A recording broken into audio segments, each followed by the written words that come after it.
miracle makers. Welcome, welcome, welcome. We're so excited that you are here. This is Dr. Sarah Larson speaking to you from UBN Radio TV in the heart of Hollywood, in the heart of Los Angeles.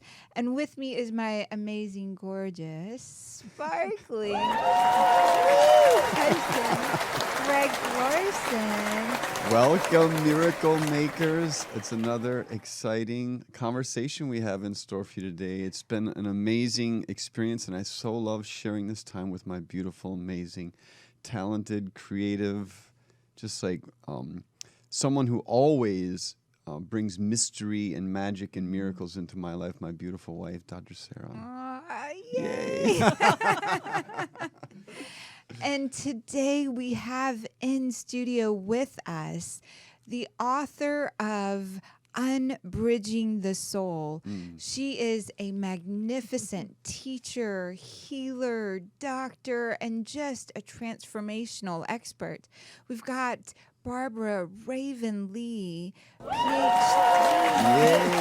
She's studied as a psychotherapist. She's a certified clinician in energy psychology, a fellow in clinical hypnotherapy, and you teach meditation as well as the Three Doors Academy. You teach in both of those places, and I'm so excited that we have your 30 plus years of meditation experience, your shamanic knowledge, and Eastern and Western and neurobiology in studio with us.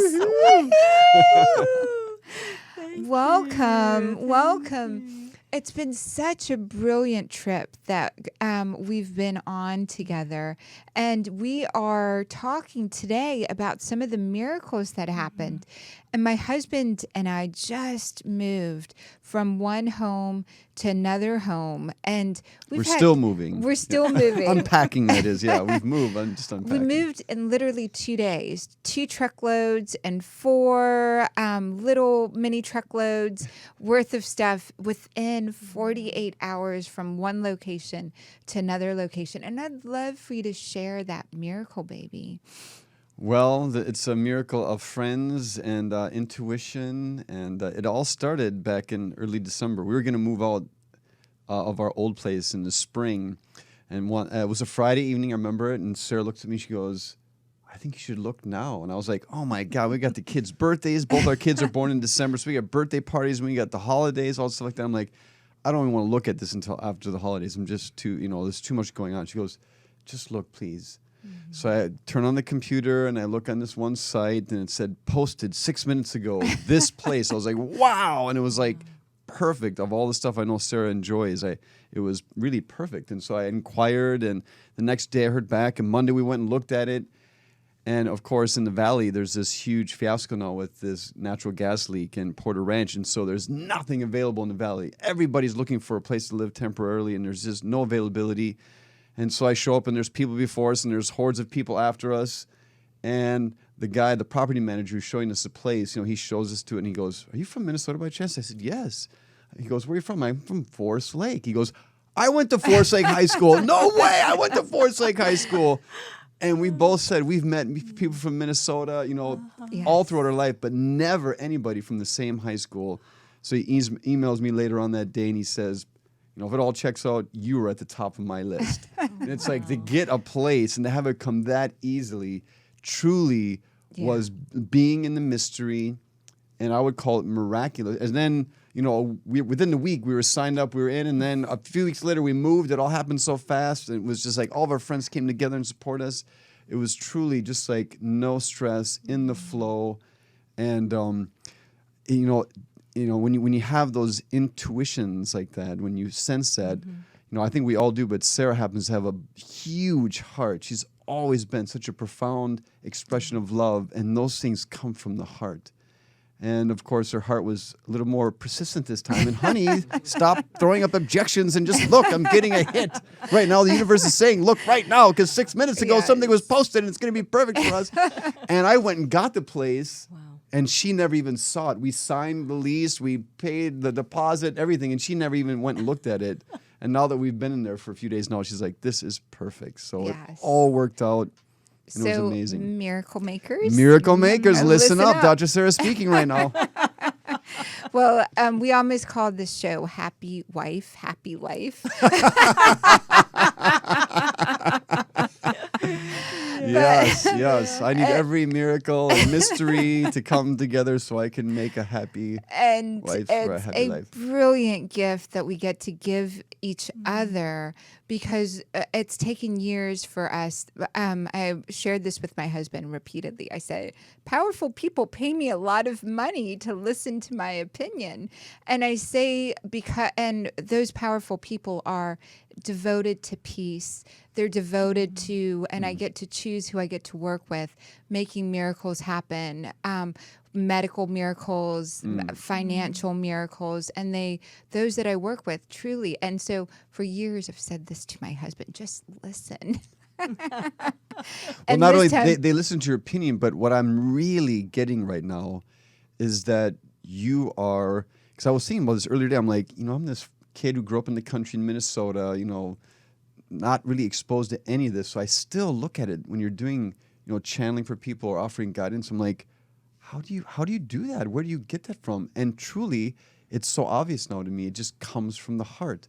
And as we were talking earlier, the heart is connected to this other realm beyond space and time. And if you're living in your heart, messages and guidance comes naturally and easily.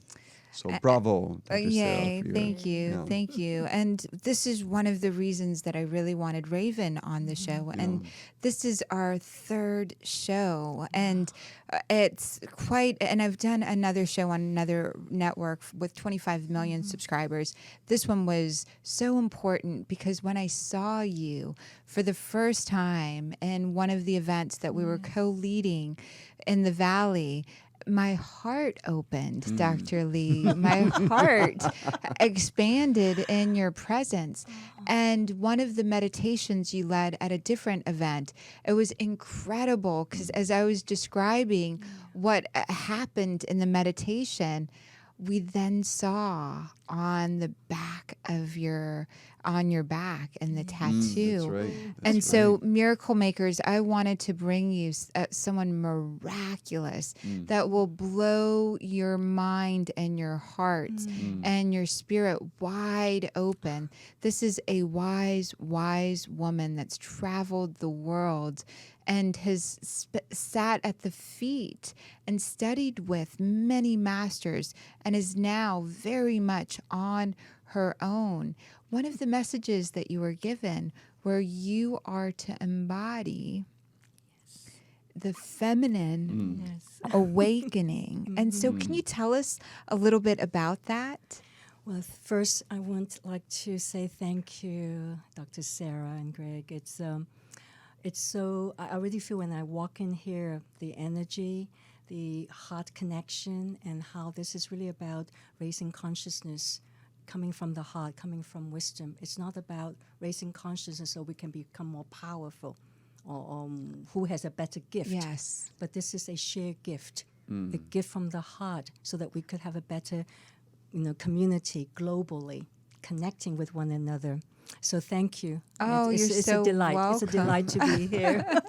And Miracle Makers, what she said is we're all connected. And just like I might be one pinky, she is the other pinky. Right. We and Greg the thumb in a physical body that we don't understand yet. The more we connect with each other, the better the overall functioning that's possible. And it's a heart that connects us. Exactly. Well, first, before maybe even sharing about how I got the message that I was to be a beacon for the feminine, is that I grew up in Hong Kong, a long time ago, 60-some years ago, and that was at that time it was very conservative. It was I was brought up Catholic, Chinese, and not to question authority. So the way I was shaped was really just to go along. And I think that along the way, I've always felt energy. I've always come from loving kindness and compassion. but I did not know how to have compassion for myself. I did not understand that I matter. So when I kept doing that and entered into a marriage with someone who was controlling, I became, to awaken. So what I'm saying to your audience, to everyone, is I began, just like everyone else, as this ordinary human being, scared, frightened, anxious, depressed. I struggled with my eating disorder, with dark, periods of my time. But deep down, there was always something that would say, oh, listen, there's something else. I always could feel as if though there's a bigger presence. And there were times I might felt lost, but it would come back. So when I finally had the courage to stand up to my husband, who had a psychotic breakdown, he committed suicide. So that was very much part of the book of my personal transformation. So when that first happened, I was plunged into total darkness. But as we now know that Joseph Campbell said, in the dark abyss comes the light of salvation. So that's what happened to me, that emerged in that darkness. I was invited to a meditation retreat, and in that moment, suddenly, I had this spontaneous, unbinding of the soul. A light came, and then throughout that awakening, I began to get these messages. And suddenly one day, when I was deep in meditation, a figure came, like a feminine energy, and she says, "You are to be the voice and to be embodying and be a beacon for the feminine wisdom." At that time, I was saying, you got to be kidding me, I think when we first awaken and feel that we can bring this message and share, it's pretty, too huge for the ego to contemplate. And so I just kind of put it aside. But then a few years later, when I went to the Jung Institute, because my background is Carl Gustav Jung's psychology, so I went to Jung Institute because I listened to this intuition that you talk about with Sarah. I was a young widow with 2 young kids, and suddenly my voice says, I've got to take this 3 weeks. I don't know how I'm going to go, but I'm going. I had no money, nothing. Suddenly, the moment I decided, now remember, Spirit said, not like you first get the guarantee, then you decide. You trust. So the moment I trusted, I said, I'm going to sign up. A bank gave me a letter and said, oh, by the way, you had an account left here, for a long time. And it just covered all my expenses. I mean, talk about that, right? Miracles. Yes. You just trust, and there's this support. And again, all of that was happening. And then I had a friend who needed a place to stay so she could look after my kids. But when I was at the Jung Institute, in the basement of that institute, a voice came to me, Unbinding the Soul. This is the book you're supposed to write. So that was in 1988. And this book finally manifested almost 28 years later, because it had to go through this journey, my own journey of growth. So, and to really understand, what does it mean about the soul? What does it mean to embody and to share about feminine wisdom? So I definitely believe in this amazing cosmic web, that when we let go of this ego, this doubting, the control part, we step into something quite magical. It's so beautiful, Miracle Makers. I want you to catch this part. You make a commitment first, and you step out, you leap, and the net, the money, everything you need will manifest for you when you commit.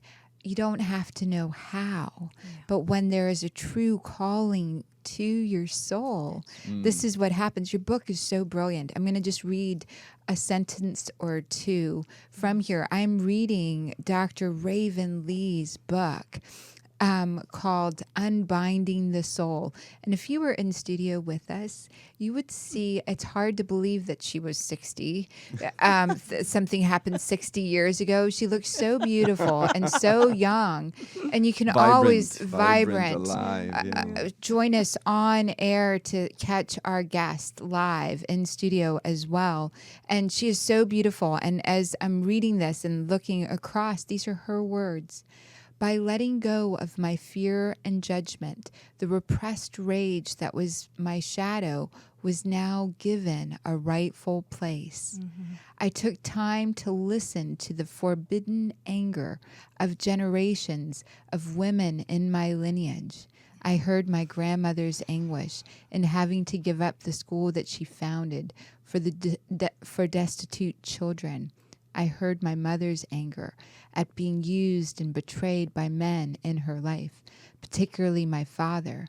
But most significantly, I witnessed my own anger at being unprotected and abused. I was enraged that I was not allowed to speak my truth, not allowed to excel in my passion to study, yet I was to be successful and accomplished.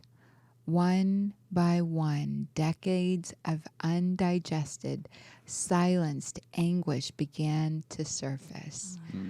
This is so beautiful. Can you tell us more about this? Yeah. Like I said, growing up, I was more into being loving and kind. Yes. And because my father was a raging alcoholic, and I talk about raging. Yes. So I was afraid of anger. And part of it is that if I were to get angry, I did not want the recipient of my anger, just like me receiving my father's anger. So I've always pushed anger away. And I think that when the crisis, so the subtitle of the book is Awakening Through Crisis and Compassion.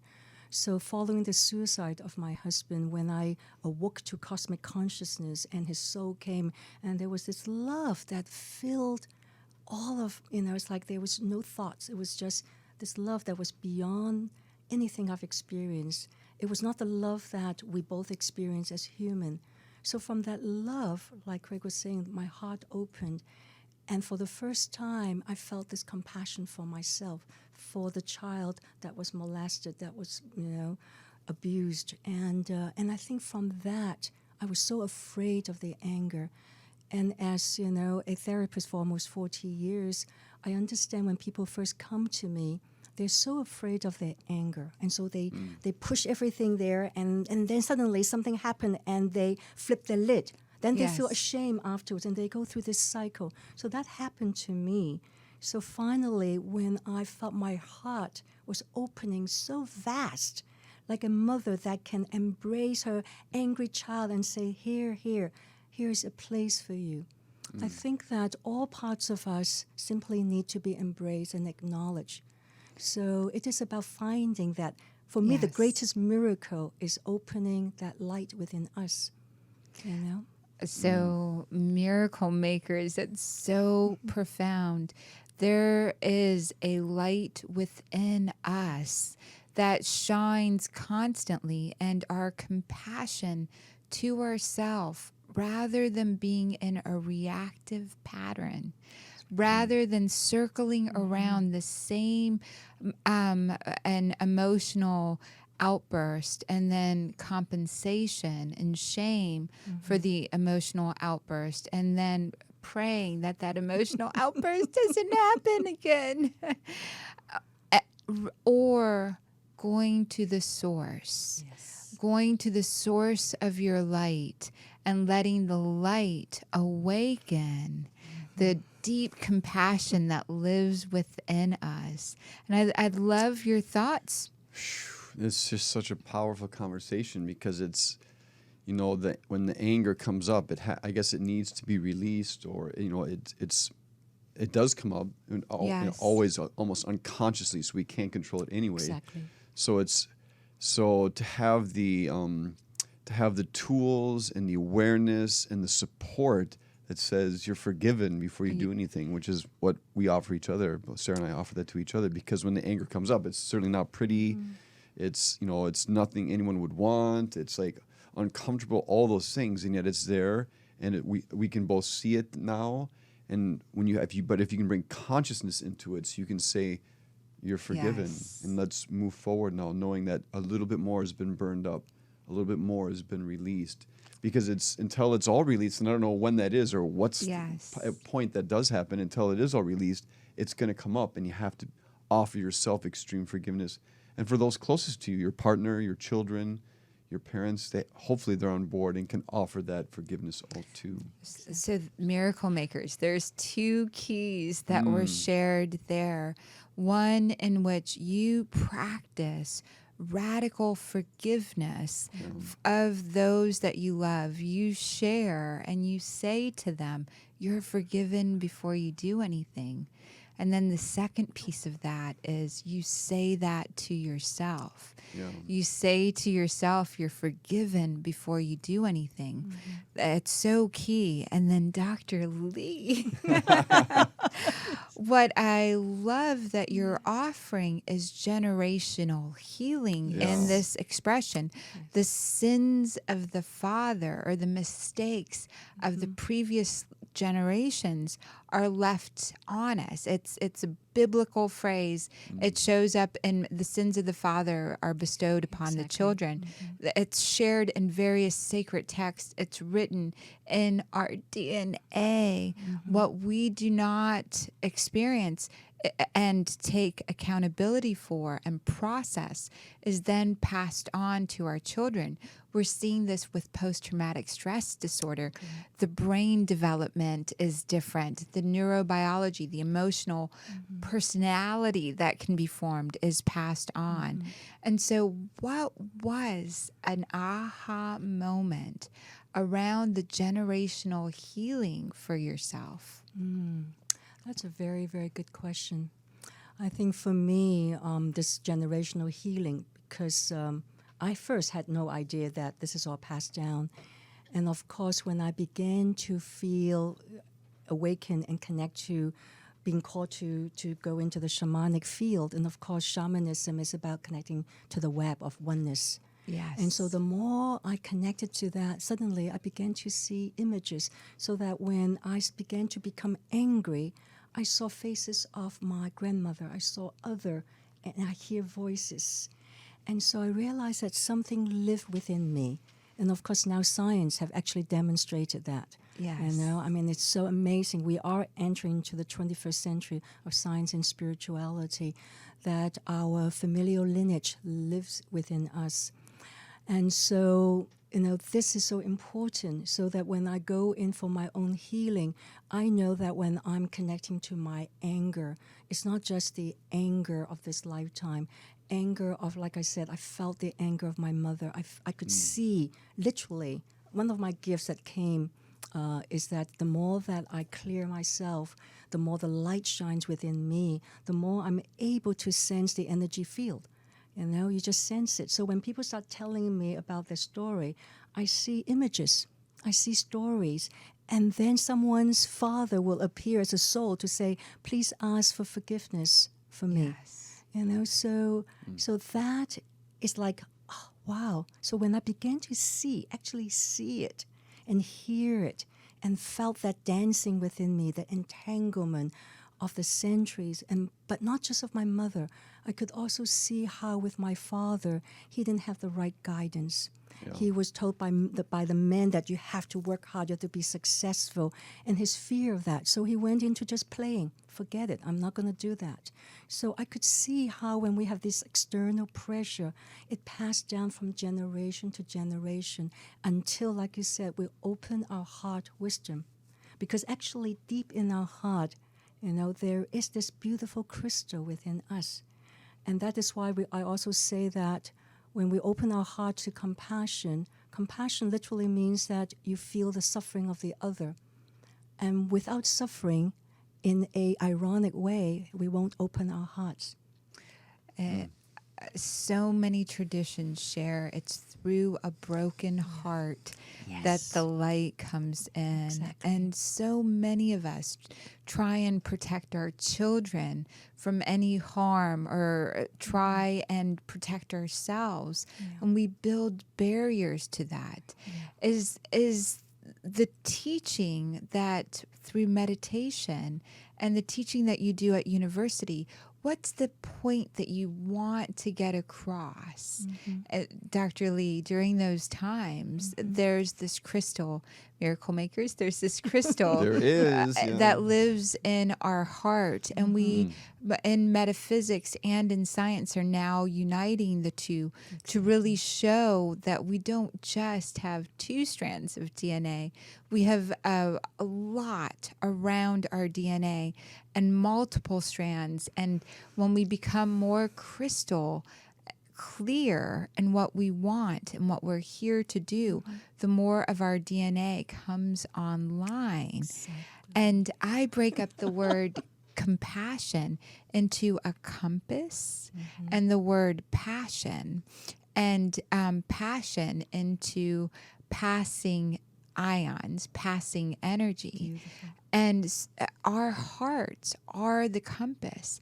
They lead us. What we are drawn to and what we value occurs for us because it was placed there in order to activate a knowing, a deep knowing within us. Passion is fire, is energy. It's the ability to know what we value. And when we are being asked to be compassionate, we take up another person's value and we take that as a guidance system for ourselves, and also recognize it as passing ion, passing energy, compassion. And so it's such a beautiful gift because I see your compassion, and I see it when you're teaching, and I see it when you're activating. You have trips that you're going on. You have things from Bali to Peru. We've got trips coming up to Egypt. You've got, and we're both working on India, based around this ability to really network our heart to the greater grid that exists. And so I'd love for you to share some of the things that you really want our miracle makers to know. Thank you. That's a beautiful summation, Dr. Sarah, about compassion and how our heart is the compass, is the guide. You know, so when I teach meditation, I first help people to understand, what does meditation mean. It simply actually means training the mind. What mind? Our monkey mind, our thinking mind, our judging mind, even our dull mind. So it's really about training that mind to do what? For it to quiet enough for us to not identify with it. So I do a lot of education. I help people understand that every cell, that even your audience listening right now, to know that every cell has a crystalline encasement that is transmitting energy, listening to the vibration, and bringing that in, and suddenly the body, the mind will align. So we're in constant communication. So when we have these suffering story, our lineage, or and how we've been shaped, so our human anger, jealousy, when all of this come up, and our insecurity, like especially here we are in Hollywood, right? It's very much about this outer success. How do you look and everything? And then we go into the fear. What if I look older? What if this? What if that? What if I didn't get this? And all of that is external. The moment we go into the external, our monkey mind, our egoic mind create all of this plan, and we get so worried and we get stressed. So in meditation, I really teach first understanding how each reaction is just a chemical, pattern. So when we're able to not follow it, not get hijacked by it, and in the moment we're hijacked, not again hijacked by doubting ourselves, by judging ourselves, but go back into our open space, our awareness, and to realize that being human is not easy. We shift then from the survival mind to the heart mind, to the compassionate mind, to the essence, to discover this light that is within us, to discover that within all of us there is an aspect that is, forever, that connects to oneness, so that we come into this world, and as we leave, we can bring that wisdom with us as well. So that is a very key of my own meditation. And in the Three Doors Academy, which is distilled from an ancient Tibetan Burn tradition, that is related to realizing we have three ways of reacting: our body, the stress, and we also react through what we say to ourselves, the stories. We react by what we plan, the thoughts. So these three doorways actually become three amazing opportunities to release the wounding. And I always love to let people know that the wound share the same root as wonderment. So when we have woundedness, like Rumi says, our wound is trust the wound. That's where the light can enter. Not only trust the wound, that the wound is begging, is asking us, please, may wonderment arise. The moment we have wonderment, the wound dissolves. So that is the basic of a lot of my meditation. That's so beautiful. And Miracle Makers, I really want you to catch this one. This is so beautiful. What meditation does is builds a platform. So when a thought comes in, you're not riding the train or giving that thought energy. By building a stronger and stronger platform, you connect to the one mind.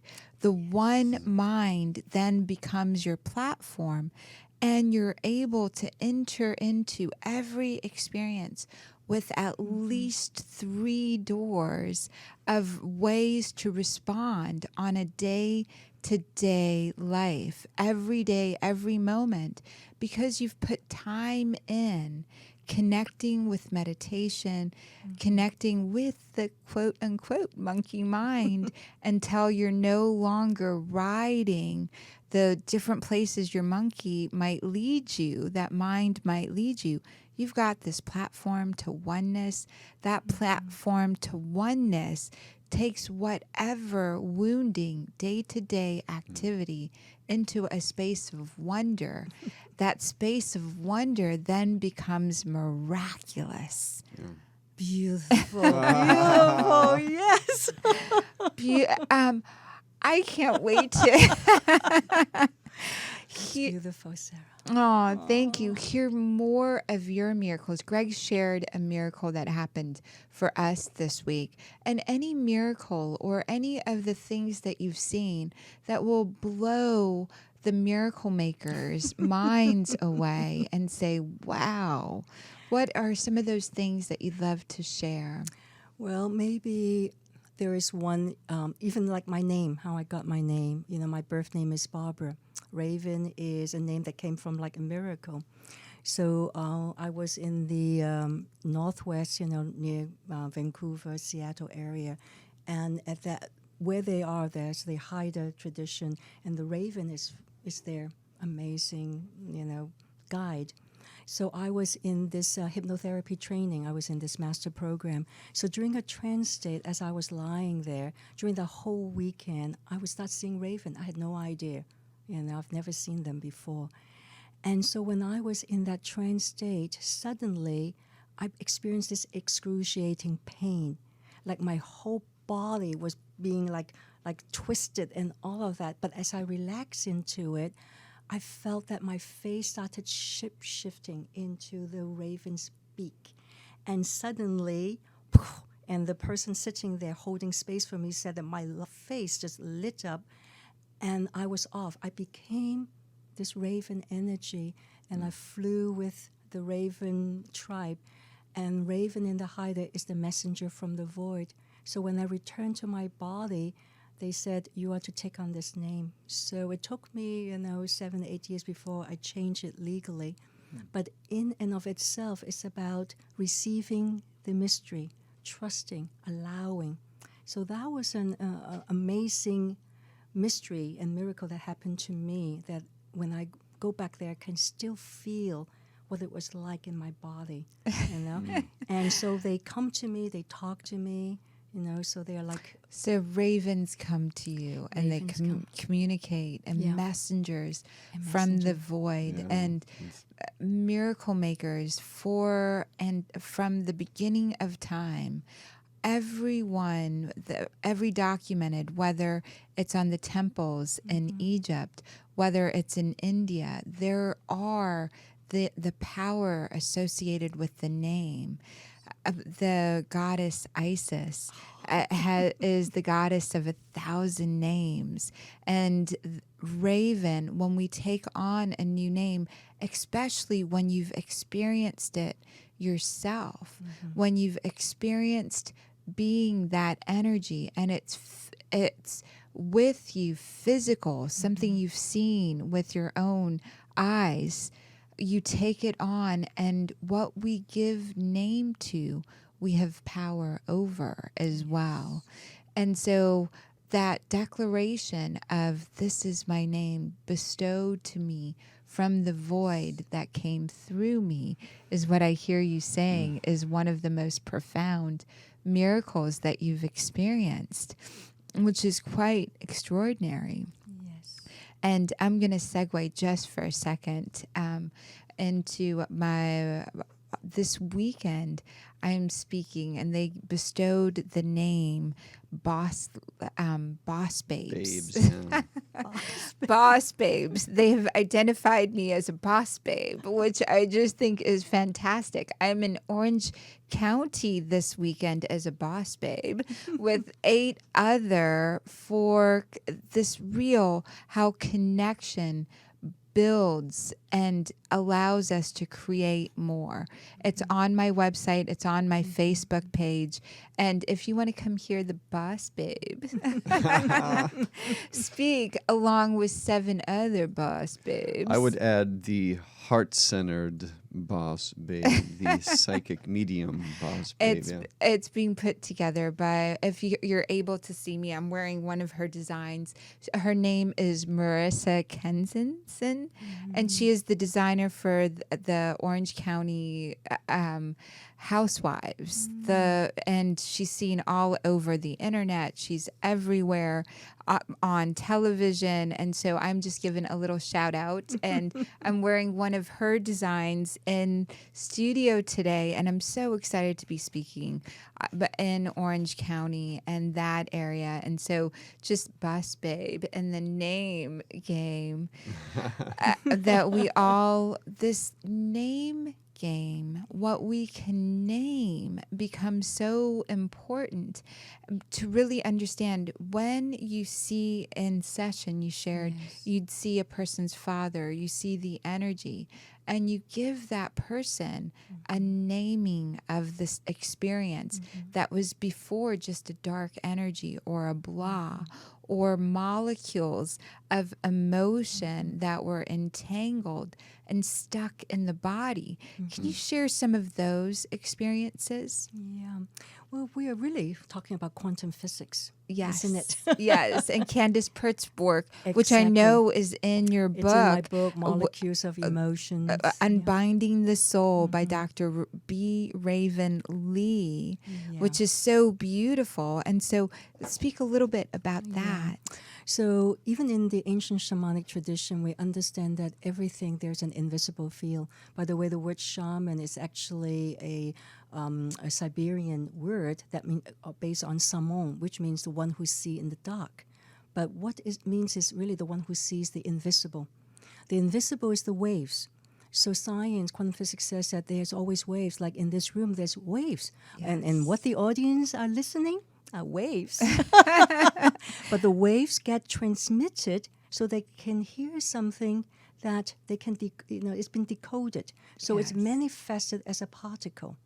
So when we have these waves, like when we have dreams, like I work a lot with dreams. So when I teach people to decode from the waves, whether the waves is a woundedness that has been pushed aside, but being brought up with such loving kindness and naming it, it becomes this particle that can now finally dissolve. It's like returning home. So I love really working with the quantum physics idea of everything is a wave until we observe it. We can name it. Then it becomes a particle. When it's a particle, something can shift. Right? That's so amazing. And I'd love your take on that, Craig. Well, what it comes to mind, this really struck me earlier, was this whole idea around forgiveness and how, when something happens and it's unforgiven, it becomes a stuck particle within our field. Yes. And then because it's stuck, that's what creates all this, the release through anger or through depression, whatever that might be. But it's just, what struck me was this profound need to forgive so we can unlock our natural flow, so there can be greater waves within us. And what I was thinking of is, this whole emphasis by the, Christian religion of forgiveness. Jesus died to forgive our sins. That's how important that is. That was the realization that, wow, human beings are so mired in Yes. past actions that are unforgiven, Yeah. that become so blocked within us, that it was so important to those leaders that Jesus, and to God, you could say, that he sent his son to die for us so we could be relieved of that.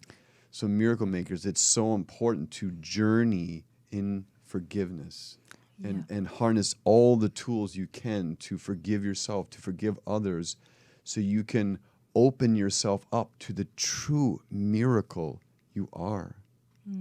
So, That is so key. Both of you brought miracle makers. Listen up. This is so good. Our cells, every part of us is receiving and expressing radio signals or waves. We are receiving waves and transmitting them. And any area that has been stuck, whether it was stuck by us, whether we made a choice and that choice resulted in an action that landed in our bodies.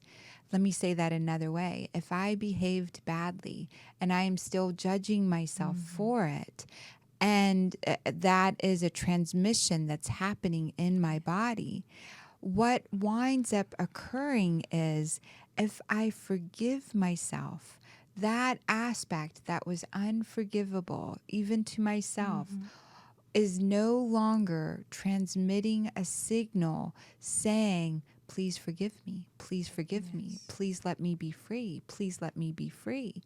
And with our signals within ourselves and within each other, communities as a whole, the German community, the Holocaust community, the Chinese, the Tibetans, all of these communities as a collective are transmitting a signal that says, wounded in this area, wounded in this area, wounded in this area.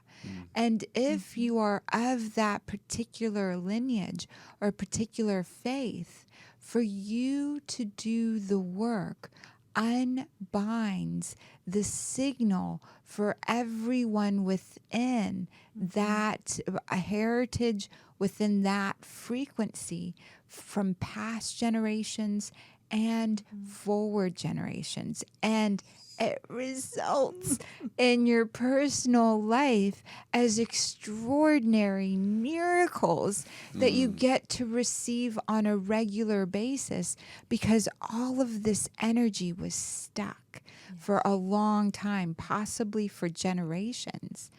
And I get to visit with and see, and previous generations and future generations, they come through. You get to visit with them. Can you share some of the things that they're sharing with you for humanity now? Yeah. I have quite a few students that learn not only meditation, but shamanic healing, or the Reiki that I work with, not only the traditional Reiki, but what I call Shakti Reiki, which is related to creative energy. So especially in Reiki training, there is a symbol that we work with distance, past, present, future.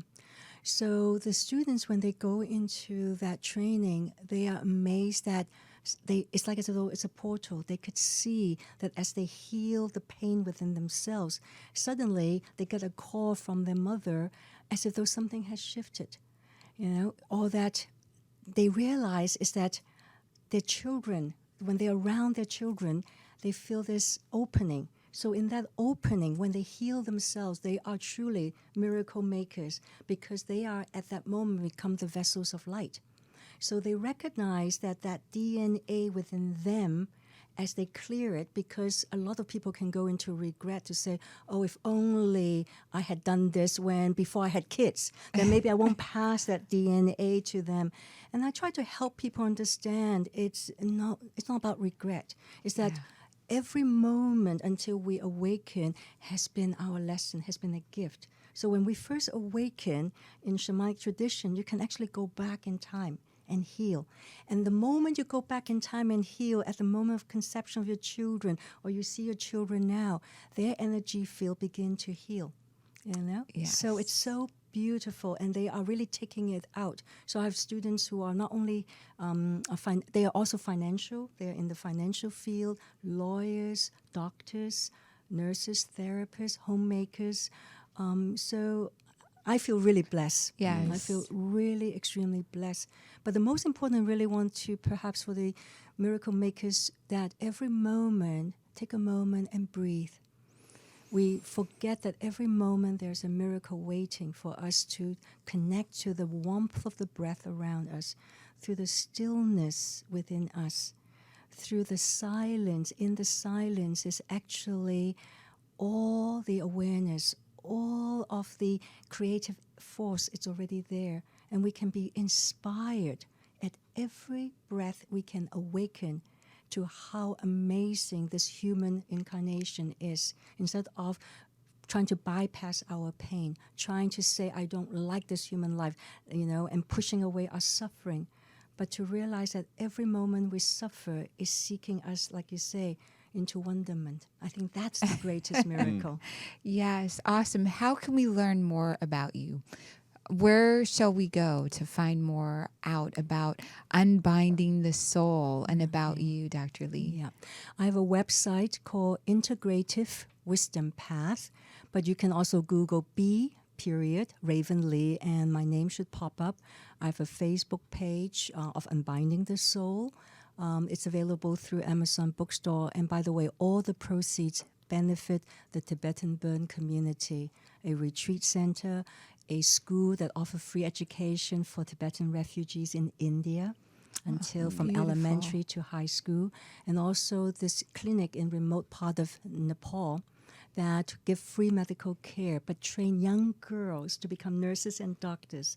So all my proceeds in my healing work, my writing, goes to these projects, to be of service.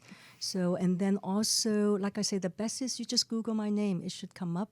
And then the email is there. And Yes. We'll have links for it. I want everyone to go to experience and read this book, Unbinding the Soul, Awakening Through Crisis and Compassion by Dr. Raven Lee.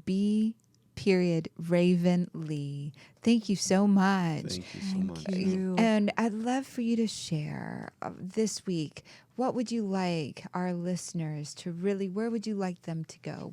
Where do you want their focus to be?